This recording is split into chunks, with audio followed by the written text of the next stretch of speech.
I want us to become brothers again like we used to be, and for us to find ourselves and bond with each other. Can we agree to that? Opinions vary. Welcome to Three Brothers Filmcast.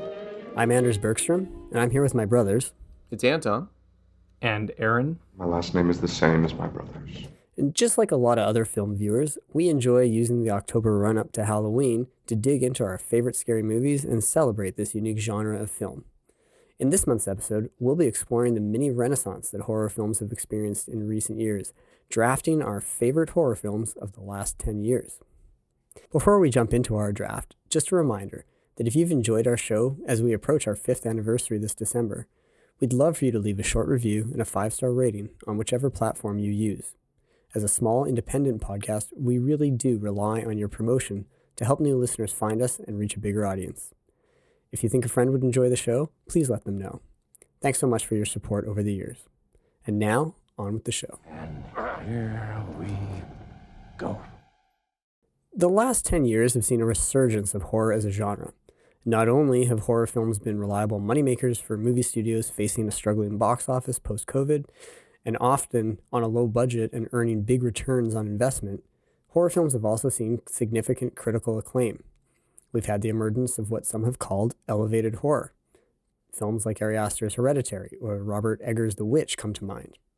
And horror films are even getting nominated for Oscars, including this past year's The Substance, and in 2017, Jordan Peele's Get Out. Clearly, horror is no longer seen as fodder for box office dumping grounds or content for teens looking for cheap thrills, even if it's obvious that we three brothers have never believed that's ever only been the case.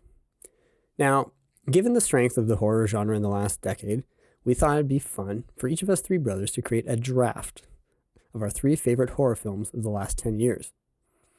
Okay? So here are the rules. It has to be a horror film, in our estimation, and it has to have been released in 2015 until today. At the end, we'll see who's got the strongest roster of 3 films. Now, you'll have to decide which films you're going to have on your list and the criteria you're using. Do you go for your personal favorite? The best from some so-called objective metric? I don't know. I'm sure there'll be some divergence in our picks.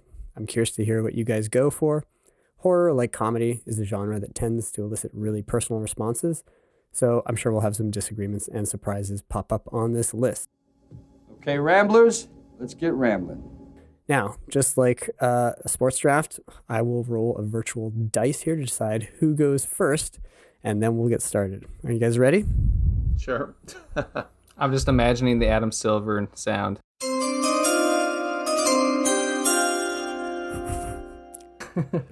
All right. And the number 1 pick in the 2025 horror movie draft goes to Anton.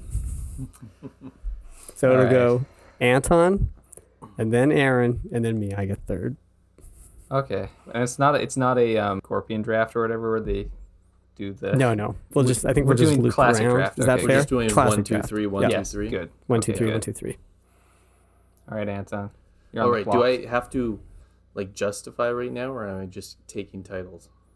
I think you're just taking your titles. You're just taking your first title. Okay. I will take Robert Eggers' The Witch from 2015. Shocking. No surprise. decision. No. Shocking. It's like, drafting McDavid there. You're like, Wouldst thou like to live deliciously?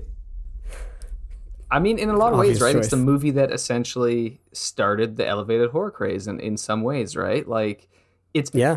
the horror renaissance in terms of critical respectability and everything kind of does seem to coincide with the 2015 Sundance release of The Witch, and then obviously it hits at TIFF and like the actual like proper release Where of we it saw it, in yeah. the fall. Yeah, we saw it at TIFF. Probably, I would say if you go back before The Witch, or it follows the film that maybe some people might include, and maybe one of you guys will surprise me, would be like The Babadook, I think was the sort of No, I agree. early elevated horror hit as well.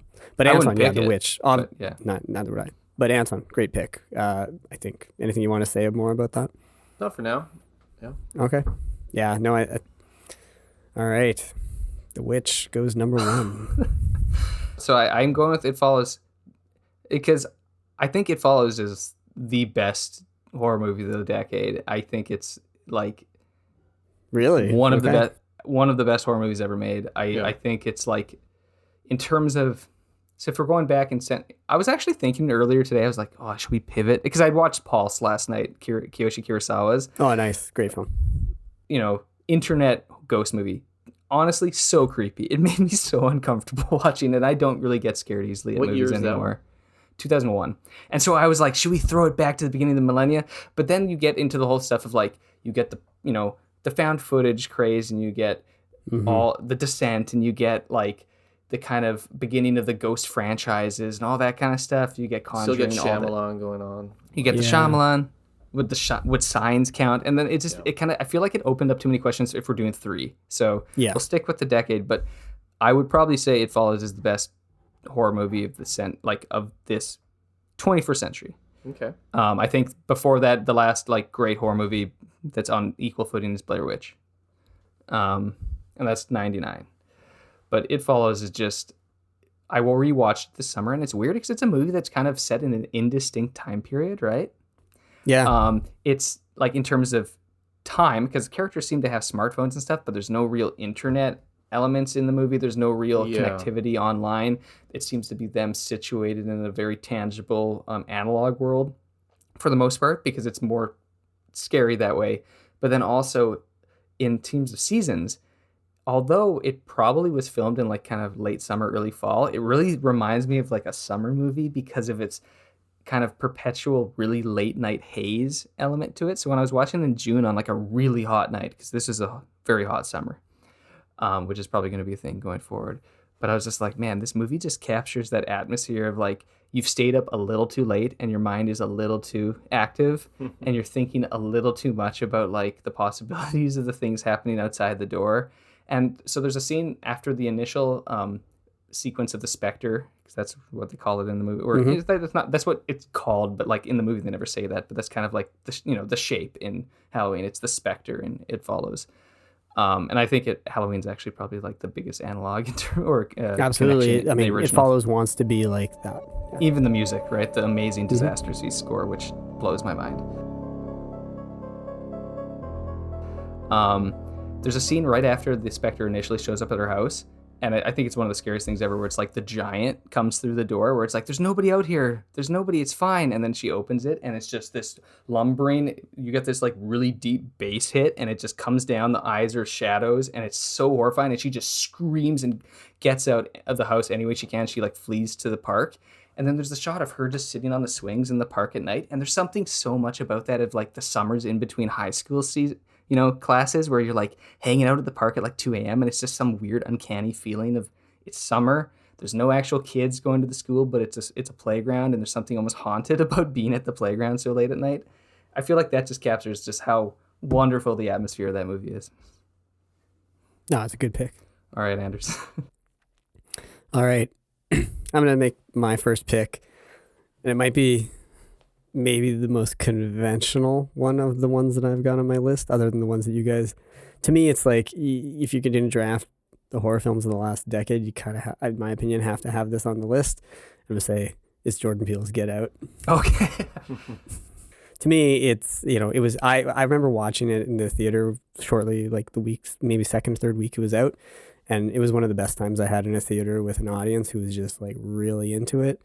And, it just felt like such a movie even of its moment, but it still holds up. I've taught it in my classes, and it's eminently analyzable. But yet, when you actually watch it, it hits that nice mix of humor and horror that a lot of like classic, like 80s and 70s horror films I think have.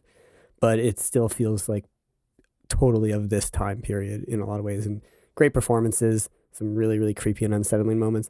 I don't know that it's like the scariest movie. So that might be like a weird thing to say. I didn't pick necessarily what I thought was like the scariest horror movie, but it's definitely unsettling, and I think just a really great film. Yeah. Maybe Peele's like strongest film, in my view. Yeah. Like his most complete. I've come around to liking Nope quite a bit. I like all of his other movies. I just feel like Get Out is the one that hangs together the best as a complete thing. he's working really solidly in a classic like genre too, like the kind of like body swap horror stuff too, right? Yeah. And you're sort of right that like because it made so much money at the box office and became sort of such a cultural phenomenon, it like really reminds me, or it sort of sets the tone for a lot of these other ones that even show up on the list, where it's like we've had like, it has been a good decade even commercially for horror, where and there's been a lot of sort of like must-see movies all the way up to like, this past summer with like Weapons, where it becomes like out of nowhere, huge box office, and people are like, you got to see it type thing. Mm-hmm. Yeah. Yeah, so that's my number one pick. Do you actually think, like, is Get Out your favorite of his then? Yeah, Yeah, it is yeah. just because I've watched it the most. I haven't Okay. watched it. I've only a seen long Nope time. twice, so but Nope I like a lot more. I think Nope and Get Out are significantly better than Us, which never really I held agree. up for me on a second viewing. I think Get Out is just the strongest. Like Nope might eventually become my favorite just because, but it's more shaggy, and I don't think it's as much a horror film. No, it's not. That's why I didn't really put it on this list as a Right. So to possibility. me, like Get Out is really a horror film, though, right? Like Get Out I is would count- straight I up would that count opening Nope. scene would with count like Nope. Lakeith But Stanfield I walking. feel like Nope is it's sitting in, as we did in 2022. It's with Signs. It's like sitting on Yeah. that threshold of like, is it a sci-fi summer blockbuster or is it a horror film? Yeah. Mhm. And Well, I there's mean, going to be a few films. Yeah. Even Close Encounters Yeah. plays with that Yeah. right, for the first half of the movie. The terror I think it's just- that then turns into transcendent joy. Mhm. yeah. in that The thing movie. with Nope is just that, like, I find the filmmaking, especially on the second visit, like really accomplished. Like it's Oh yeah. it's really well shot and like visually paced in a way that Get Out is just such a strong concept that's so well performed, but his filmmaking is not as strong in it as No. like most filmmakers get better. But to make my case, like for a horror film, I don't think that matters as much. No, I in that agree. sense. Like I think Get Out's concept and like the whole atmosphere and Clueless performance and everything is enough. Whereas Nope, I think I get what you're saying visually. That I'm at like the giant Yeah. compositions, the open desert, and the sky and stuff like that, and of course like the 8 chimpanzee stuff and all that is amazing. But to me, if we're saying horror films of the last Yeah. decade, Get Out's got to be on the list. It's got to be. No, it's true. And in terms of iconography, like, is it funny that with Get Out, I almost, aside from the meme-worthy moments of the, you get Brady Whitford being like, I would have voted for Obama for a third term if I could. Best president in my lifetime, hands down. I agree. Yeah. like those like hilarious lines, and like Stephen Root being just creepy as hell Yep. about like lusting after black guys, basically in it. But then the thing that I find most memorable about it, because horror movies often have great opening scenes, right? And it's the scene of Lakeith Stanfield walking Yeah, yeah. down the street, and it's just so good. Of like the car goes and then it turns around, and you're just like, And he's just it hits the whole concept of the movie, right? Which is the idea of like black people have a certain extra level of danger, and the fact that in the background the song playing is Redbone, by with Childish Childish Gambino, yeah. Gambino, and it's the "Stay Woke" line in it, which is Yep. specifically about like you got to stay woke out there. It's also like the original meaning of the word, Yeah, which is about being black aware people of got to dangers. watch over their shoulder Yeah. because you never know when It's not somebody's about gonna get you. performative progressivism. It's about Exactly. being aware of the fact that certain dangers You're in exist danger. for you compared to other people. Yeah, Kind of like you're in women going danger. out at night to the bar or something, Yeah. right? So like I think that but I think that opening, that's what's so brilliant of it. Like it combines both that sort of social black culture message with just like a classic horror movie. Like again, Yes. like walking in a suburban neighborhood, very like sort of again Halloween or something like that. You're walking and just the creepiness of it. So yeah, no, I'm pretty happy with drafting that one, even though your guys' picks were great too. You probably got the most popular of the three, though. I do know there's a lot of fans of The Witch. Like, The Yeah. Witch is very beloved. If Anton hadn't picked it, it would have been mine. Don't let him know that. Yeah, Anton, so All right, swings to back to me. Okay, I'll take Ari Aster, Midsummer, from 2019. Just say it's the best pagan horror since The Wicker Man. How many pagan horror movies have there been since then? No, there actually have been more than you I know. think. There's a whole genre of like, that sort of folk horror. Yeah. So again, I guess since we are doing more commentary than I thought we were, I'll say like both The Witch and Midsummer are, for me, they embody the best aspects of what we've come to call elevated horror.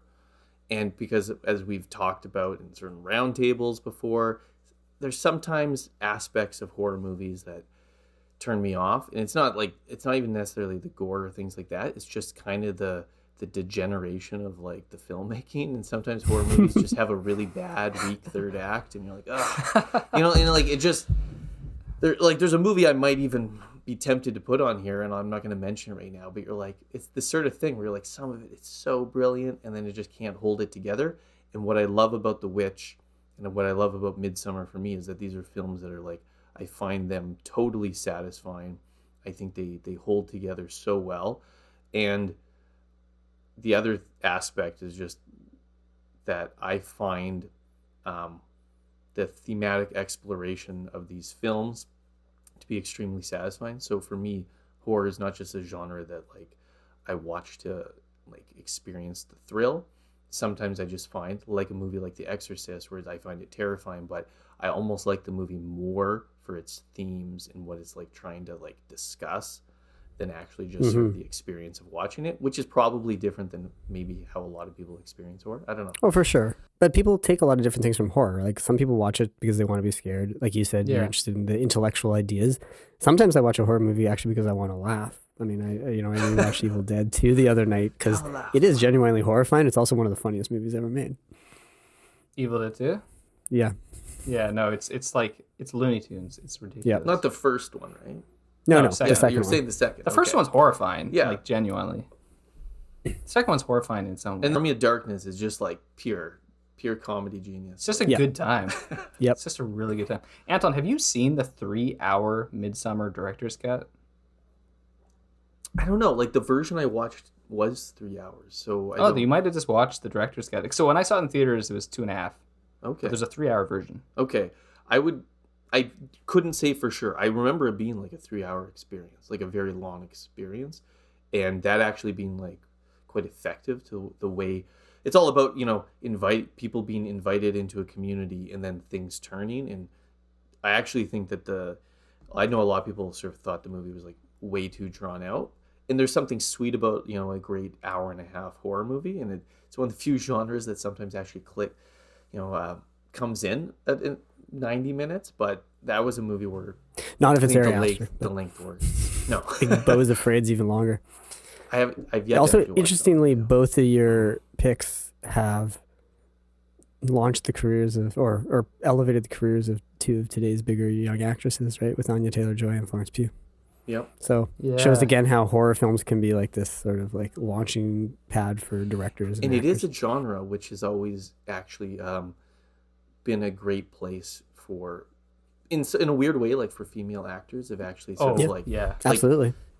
Compared to so many other genres, it actually has been like a space where like so many great like actresses have come out of, and you're like, I don't know, there's something about that, and it's beyond just sort of the final girl idea. Like, Definitely.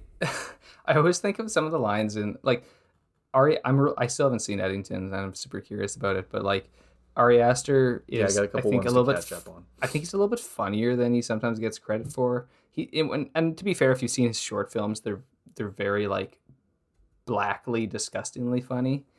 But Midsummer, you get all the stuff of like, oh, I'm going to stay here and do my dissertation on this. And then you get like Jack O'Connell be like, yeah, I think I'm going to change my dissertation to do this. It's just like he's the ultimate like crappy PhD, like grad student guy. Just like everything about him is just so infuriating. I feel like the portrayal of the grad student world also serve as someone who spent a long time in grad school, like really hits for me. Yeah.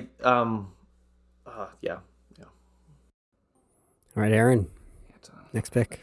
Yeah. So my next pick, tough. You guys, again, maybe, I don't know, maybe you'll quibble. It's not a time thing here in terms of when it's release date. It maybe is a genre issue. What would you qualify as the most appropriate genre for it? But I'm going to pick 2018's Annihilation. Oh. Which I love. And I love the So do book. I. And the book I do is too. horrifying. One of the scariest books I've ever So read. sci-fi horror is the thing. Yeah. Yeah, if absolutely. If Alien's a horror, movie, then Annihilation is a horror. yeah, Right? I think it counts. There are some scenes in that movie that are so horrifying. When the bear screams The with like, bear the human scream. voice. No. Oh.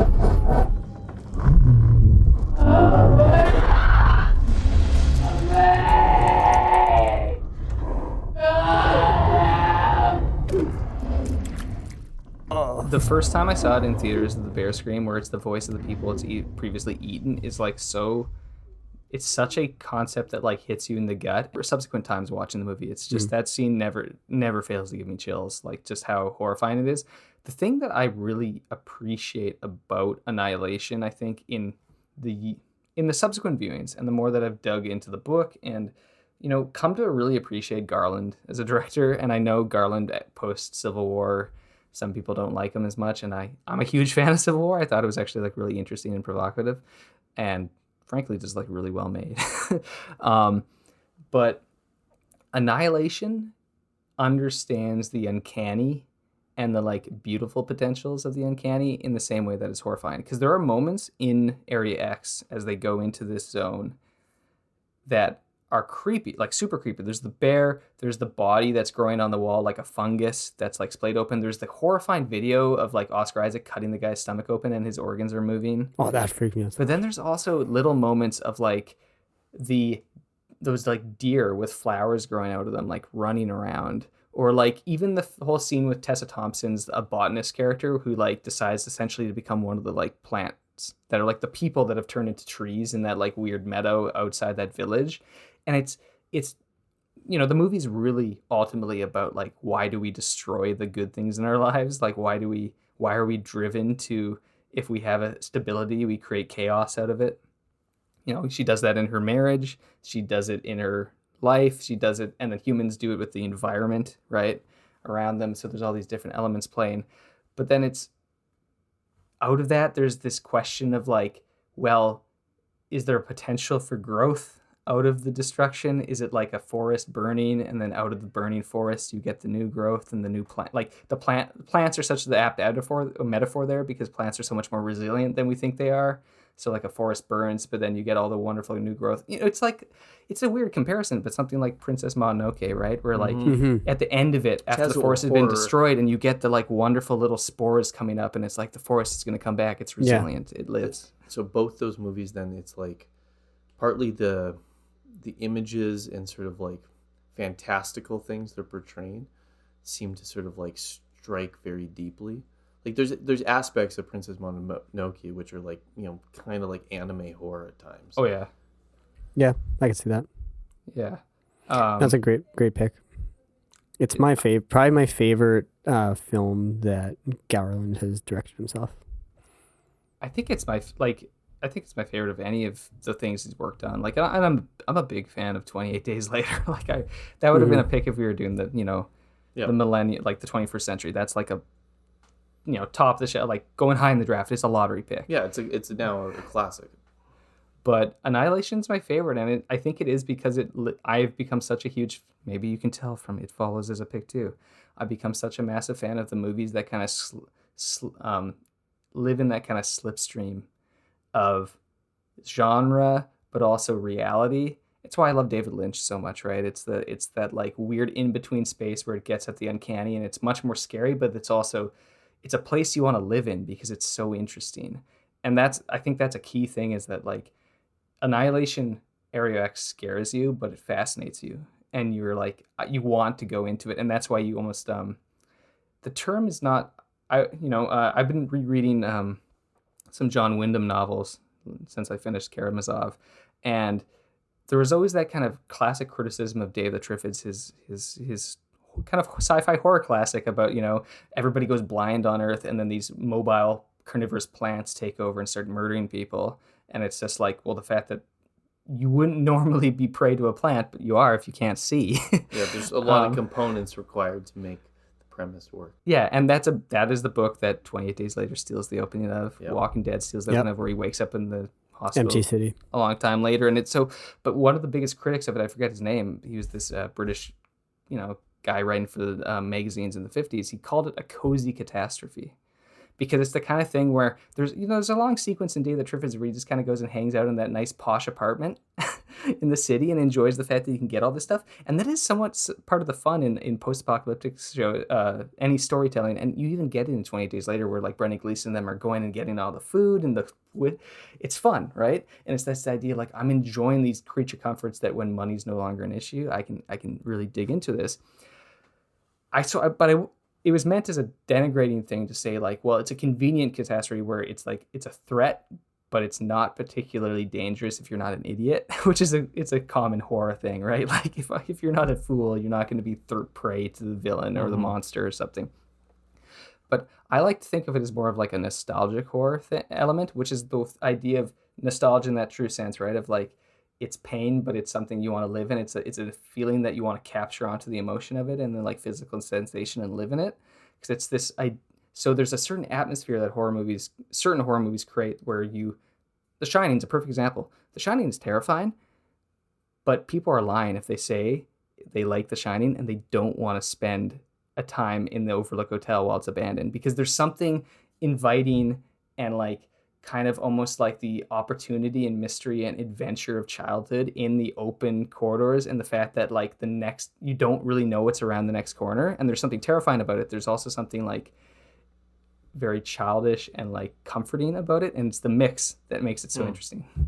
Oh, great pick for my second pick. Definitely Annihilation was one that I was going to go for. You're stretching your list? Yeah. All right, okay. So what's it gonna There's a trade on the floor. Yep, there's a trade on the floor. No, So for my next one, now I have to be strategic here, because there's two that I'm on my board that I'm looking at, and I know one I could take. That might be one take something away from Anton, but I'm going to go with a different one that probably might take something away from Aaron.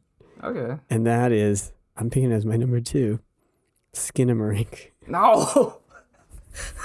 The most anti-commercial of all the picks on the board. Great Canadian movie. I kind of love that movie. It is, borderline non-narrative, but it is, just one of the most effective experiences. Like you said, there's movies that just get under your skin. It's so unique. This. And it really captures that dream logic of childhood and nightmares in a way that almost no other movie I've ever seen, even like we talked about David Lynch, has done. I just, yeah. The first time I watched it, I was all by myself at home in the basement on a giant TV watching it. I had the sound turned up pretty high, so there's like some moments. The sound design in that movie is fantastic. The mix of like just quiet moments with white noise. Like the white noise and the like old timey cartoons playing in the background and stuff like that. It's truly like something out of like a nightmare, really, and the whispering voice and things like that occasionally. It makes you lean in, right? It's just so horror. Oh. The second time I watched it was with my class in a screening room on a giant screen, and there was only about 5 students who came to the screening, and it was so fantastic because seeing an audience who had not seen the film watch it. I really encouraged my class to come out and watch it, because I was like, if you watch this on your laptop and you're not really paying attention, I don't think you're gonna have the same effect. You might be like, what the hell was that? I couldn't see things. I didn't really get it. But the students who came and really like allowed themselves to embrace the experience, they loved it, and it's kind of become a favorite of some of theirs as well. So, and on top of that, the fact that it was made by a Canadian director in Edmonton during COVID with his friends' kids in their house, it's a remarkable low budget piece of like indie filmmaking that, to me, is one of the most unique and excellent horror experiences of the last 10 years. So yeah, Skinamarink. Have you seen it, Anton?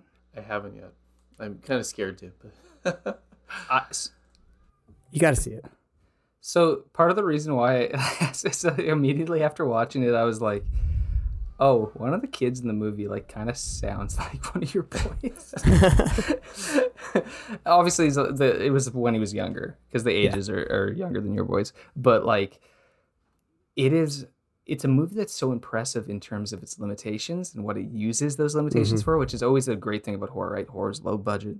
horror is something where there's always kind of a strict genre playbook. And so there's an expectation of like, so long as you scare people in a certain fashion, you kind of have the freedom and the other elements to do what you want, and you can experiment. And so the fact that it's essentially like, it's like a Michael Snow movie. Yeah, no, it's ridiculous. It is an experimental 90-minute feature where you never see a person's face. And yet I remember seeing it in a theater in 2023. There was probably 5 other people, 3 of them left. And by the end of the movie, I had developed such a horrifying tension headache because I was so tense and I was so crumpled up in my seat because I just did not want to look at what was happening on the screen because it just was horrifying. Even if so much. there wasn't really much to see. There's not much to see, but it made me almost feel like sick from just how like into it I was. Yeah, no, I didn't see that. Yeah, and Kyle Edward Ball apparently has a new film coming out this year, and I'm pretty excited about that. Produced by Elijah Wood's production company, like they made it. Yep. Yeah. Because Elijah Wood actually is like a huge proponent of independent horror. I forget the name of his production company, but they've spent a lot of time really supporting different works and like putting money behind artists who are doing kind of unconventional things. That's cool. So Elijah Wood's fascinating. What's the name? What's the name of it? Spectre Vision.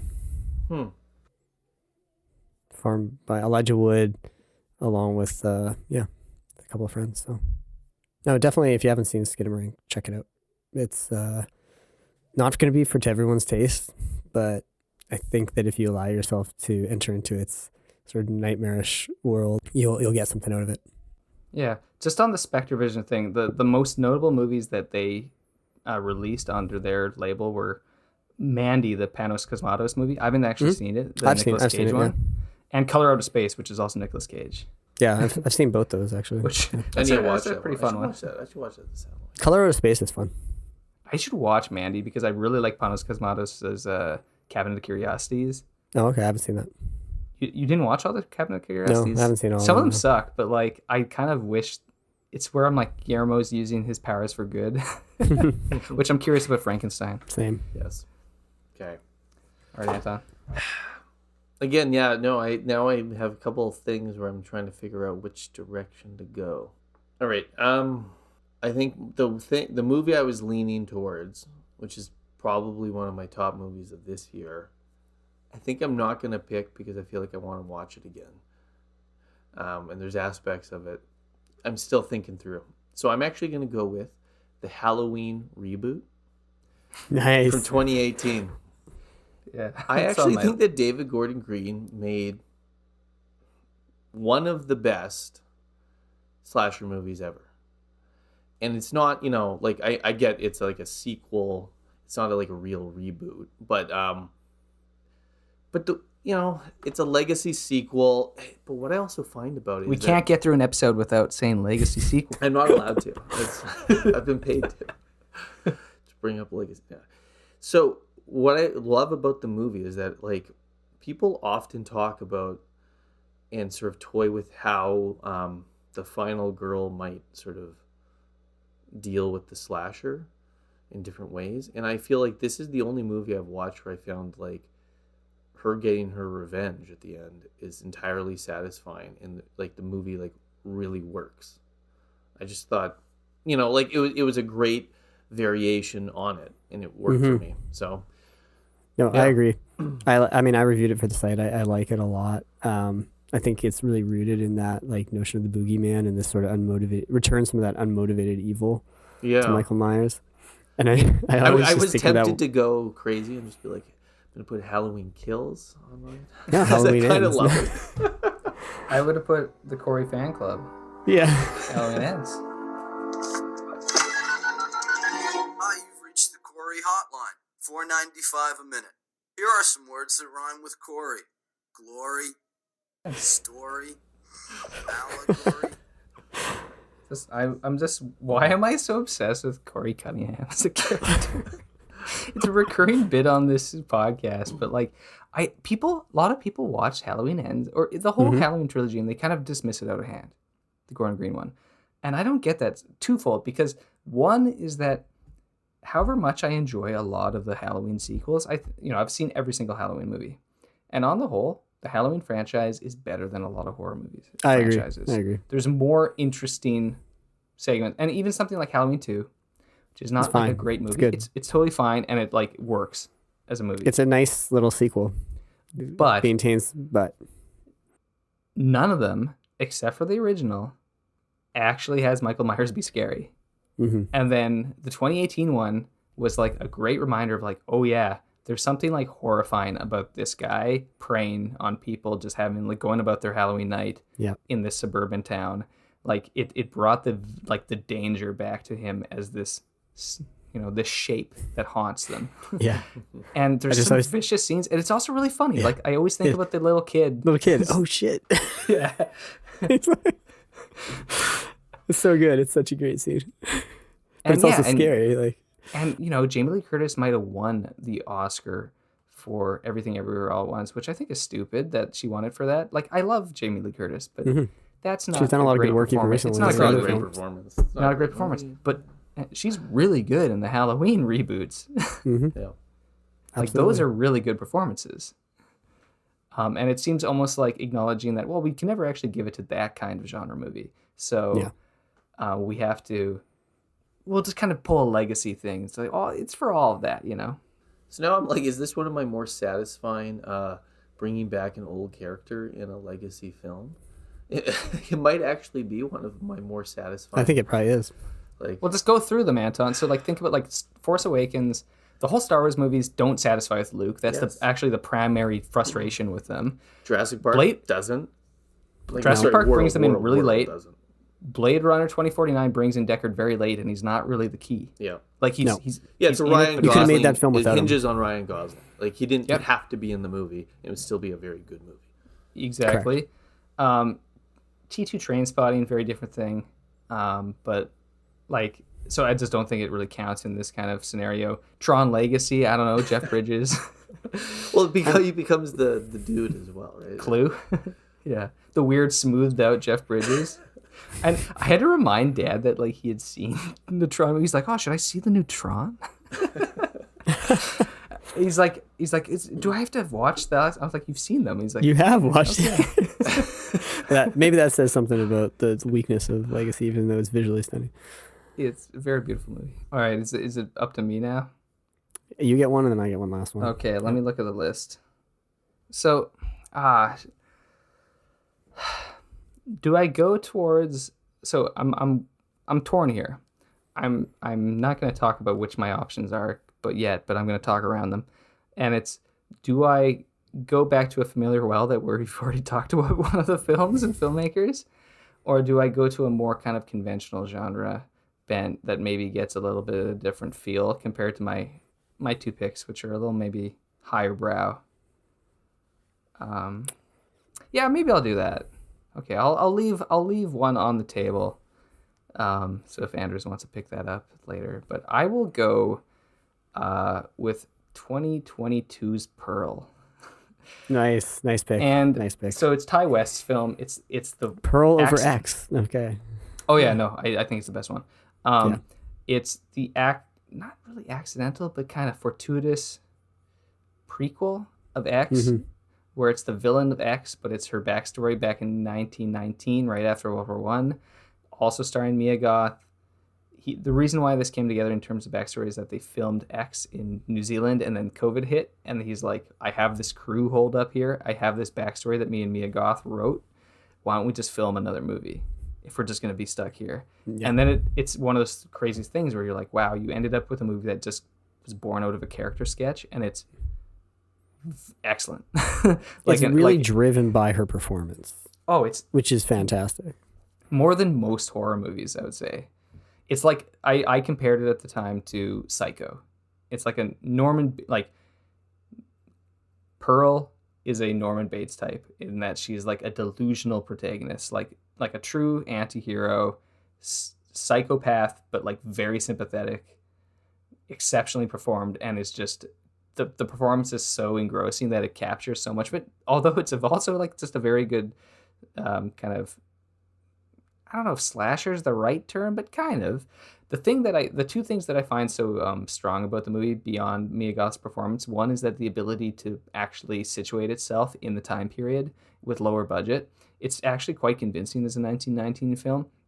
Part of it is because it's using its limitations in terms of the setting on this farmhouse, and then she goes into the town nearby to watch movies. Hilariously, with the guy who plays Superman is the projectionist in the movie. Yeah, which I did not realize until recently, and I was like, "That's the where I only know other you movie from." I've seen him in. Yeah, He's good. He's very smarmy and very like greasy. it also has a good visual. Like it has almost like a kind of like Technicolor kind of like palette. Well, that's what and the like, other element that I think is very great is that it relies actually on old musicals, because there's musical sequences in the movie where it's her fantasies. Specifically, I'm thinking of the whole scene where she does this dance with the scarecrow, which is like incredible, and then her performance on the stage, because she's going to be a star. That's the whole thing. And a blah, mama, I want to be dancing up on the screen like the pretty girls in the pictures. I want what they have so badly, to be perfect, to be loved from as many people as possible, to make up for all my time spent suffering.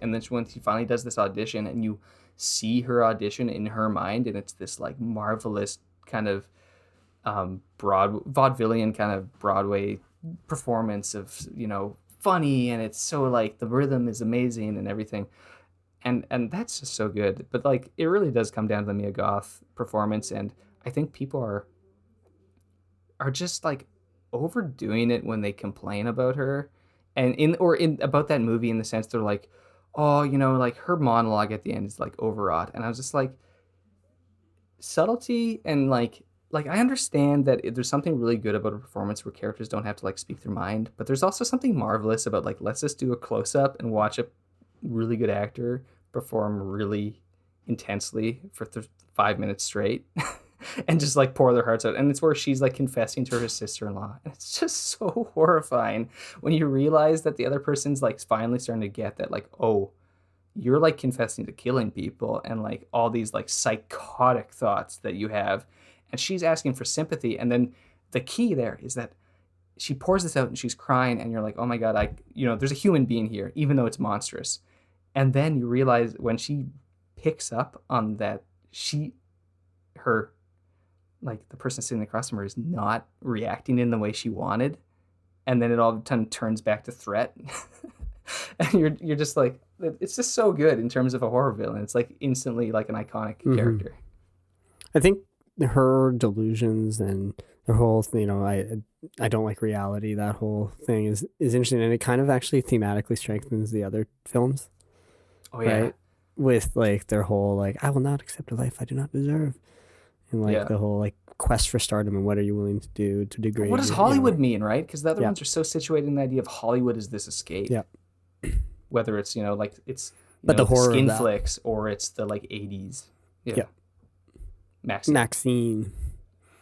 Sort of an 80s serial killer. Giallo. Kind of. Yeah. It's very Giallo. It's I the enjoyed least it. of them easily, but it's not bad. All right. Yeah. So Pearl's my third pick. All right. So last pick here. After this, maybe we can circle around some of the other ones that just didn't quite make the cut, but I have to making a choice here. I've been trying to pick movies that would have that I would be put on my like best films of the year, and that I really enjoy, but that also I think showcase things that horror can do. I think Get Out is great for all the reasons I said, as a sort of body snatcher / social horror.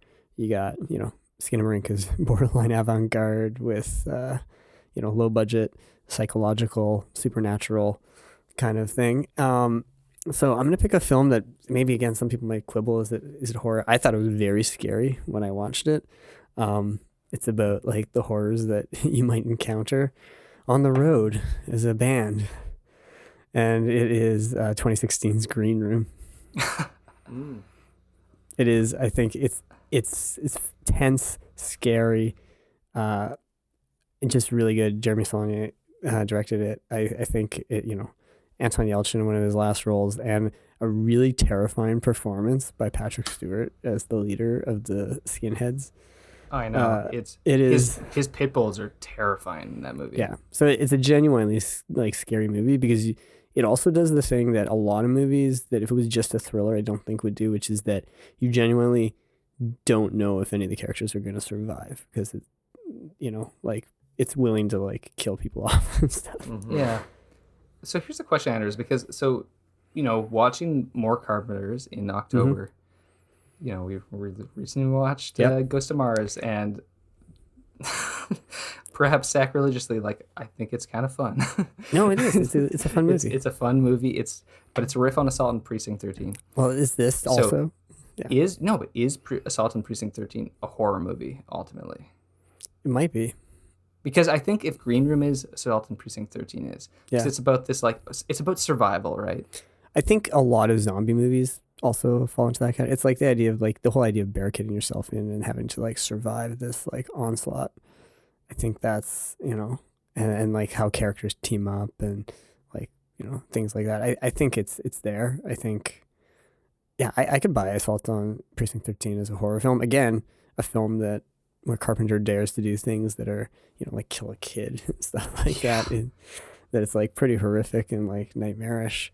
And the villains are, pretty much like, might as well be zombies or whatever.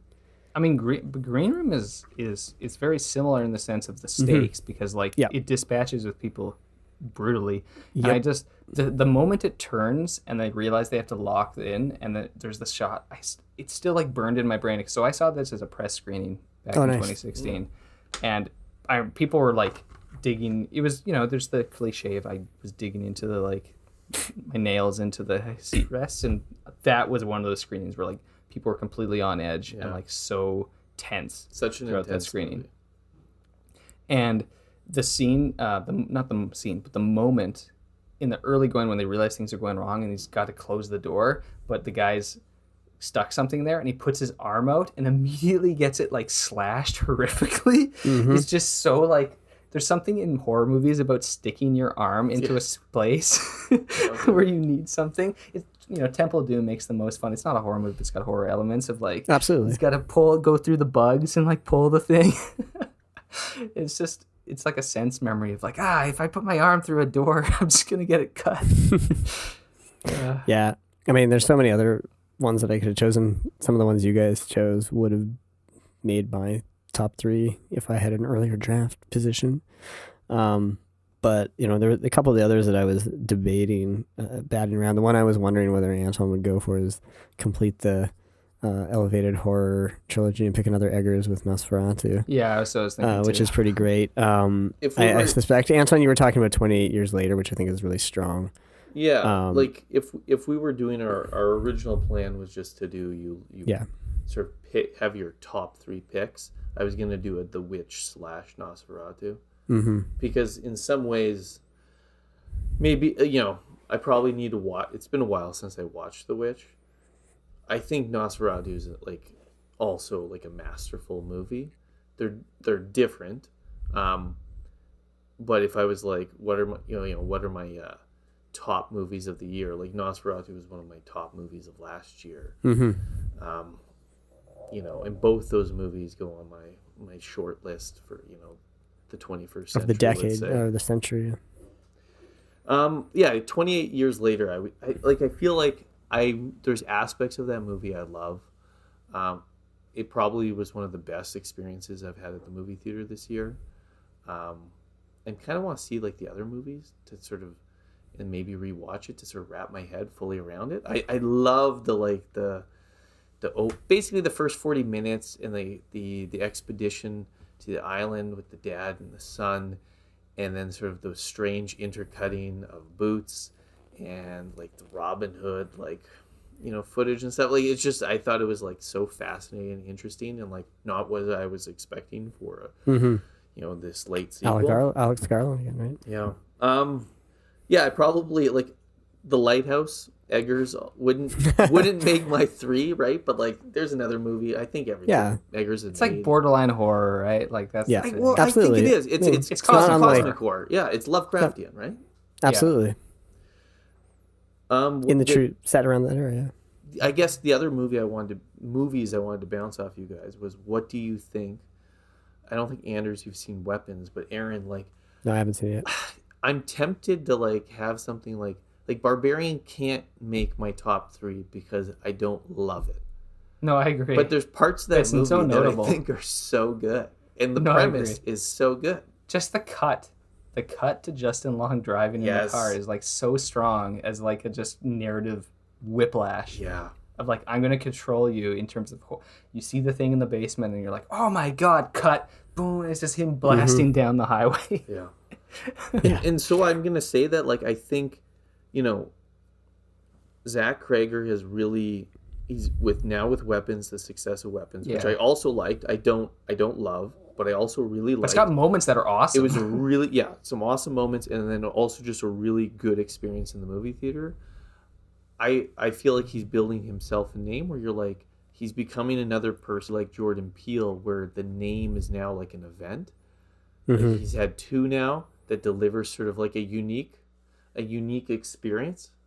Yeah, or like that there's the success. Whereas Peele's one of the few people out there where people want to see it because you just advertise Jordan Peele's new movie and you want to see it. And I feel like Cregger's his next movie is going to be like that. People are just going to be like, oh, the guy who did those 2, I want to see what, because it's always about this extremely interesting premise concept. And I think Cregger's problem is that it doesn't fully land. But at the same time, you're like, half of a horror movie often is like, so many horror movies don't land. So it's like the premise counts a lot. It's interesting. The other movie that I was thinking about whether or not like I wanted to have it, the one I was really torn on picking. And funny enough, I picked Green Room because I do think it like fits into like the genre in a kind of like pure and like kind of stripped down way. Yeah.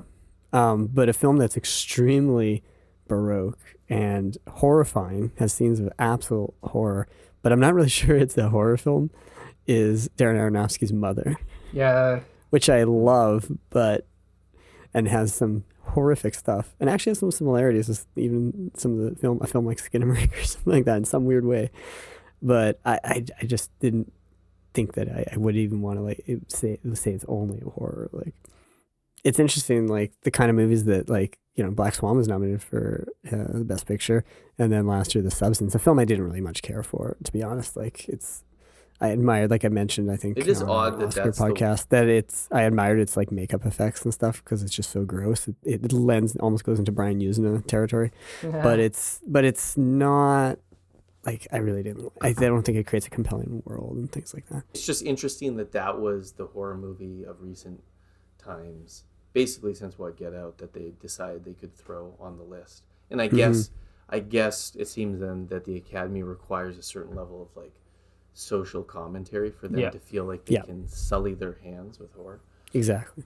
The other movies I guess I had on my right off the, so you'd already mentioned 28 Years Later. I was kind of, I know we're high on the movie, all 3 of us, but not maybe as high as some other people this year. But like, I was curious whether any of you would say Sinners. I considered it. I was thinking about it, but honestly, it didn't. And I didn't want to have too many. No, Get Out is better, I think. But like, Sinners is pretty awesome. It is. It really is. It is a good like variation on the vampire.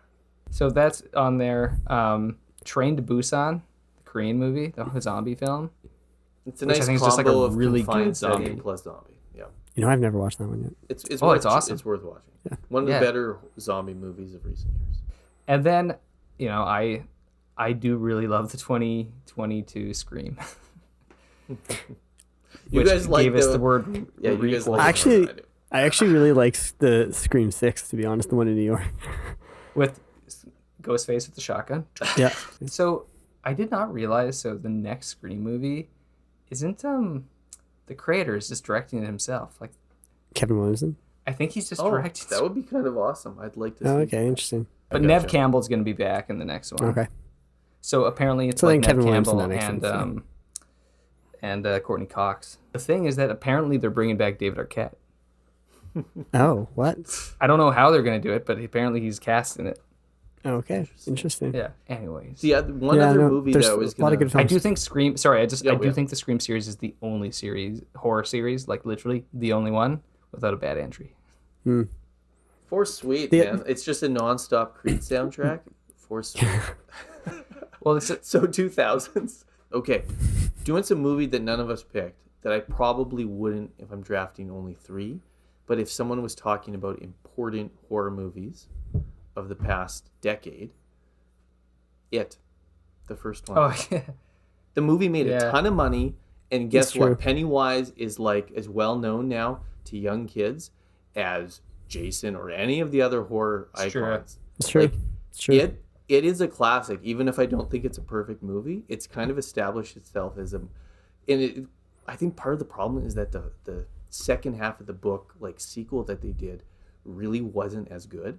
Whereas the first one had that like the child actors they got were really good, and it had a really great like sort of Stand By Me like vibe. Like it just the child cast worked. It was scary.